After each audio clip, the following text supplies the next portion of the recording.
Tak zdravím vás, vážení diváci a divačky. Jak vidíte, máme tady opět krásné počasí a místo toho, aby jsme si užívali, venku si děti hrají, tak my musíme mít zkoušku. No ne, že musíme, my chceme, děláme to hlavně pro vás, tak si toho važte. Ne, děláme to pro slavu a prachy, ale věřte tomu, že to děláme pro vás. Tak a za chvilku se vám přihlásím ještě s mým kolegou Michalem. Tak zatím čau. Tak a teď jsme v divadle Gong. Se mnou je tady Michal Boháč, můj milovaný kolega. A Mirek Pokorný, náš milovaný režisér. Čau Mirku. Čau. Pozdravíš diváky. Jsme tady ve sklepě divadla Gong. Underground. Jsme takový undergroundový. No a jinak teda, jak to vidíš teda to představení? No já to vidím bledě, ale určitě to bude dobrý. Proč to vidíš? Protože si zatím stojíte, je to váš text a sami si v tom hrajete, takže jako moje úloha je spíš jako dělat takového poučenějšího diváka a hlídat, jestli já se v tom orientuju, v tom poměrně zapeklitém textu, složitým, aby ta myšlenka, kterou jste do toho vložili, tak se z toho jako vynožila. Takže to já budu sledovat jenom jako divák spíš a spíš jenom tak budu radit,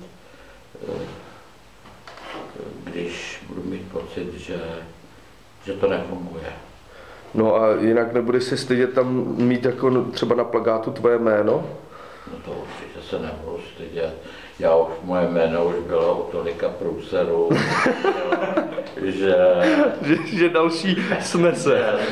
A já neočekávám, že to bude průser. Je to náročná podívaná pro fajnšmekry, ale je tam i spousta vtipů, humoru a teď jenom to se dá.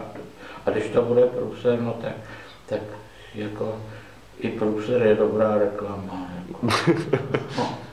Super. Co ty, Michale, jak se cítíš před zkouškou? No já jenom, jsem neustále v němém úžasu z toho, že Mirek tohle vůbec s námi jako dělá, no. Že se před rokem rozhodl, že do toho s náma půjde. No, to já taky teda. No, to už je rok, to je asi tvoje nejdelší divadelní hra, co tohleto, co jsi naskušoval, ne? Ne, to ne, ale teď mě to přišlo jako, že jste spíš z toho vyděšený, že jsem do toho šel. No to uvidíme, no, tak když to bude dobrý, tak ti poděkuji. Mě to baví, je fakt škoda, že jsme to neskoušeli jako intenzivnějším způsobem, už bychom to všechno měli dávno za sebou, že se to tak jako, jakože je to kytka, která se jako dlouho nezalejvala, tak doufám, teď, když je zalejeme, takže se vzpamatuje a že to bude dobrý. Tomu věřím. Baví mě to. My taky tomu věříme, takže se s vámi loučíme. Držte nám palce, děláme to kvůli vám, jak jsem říkal. Tak čau.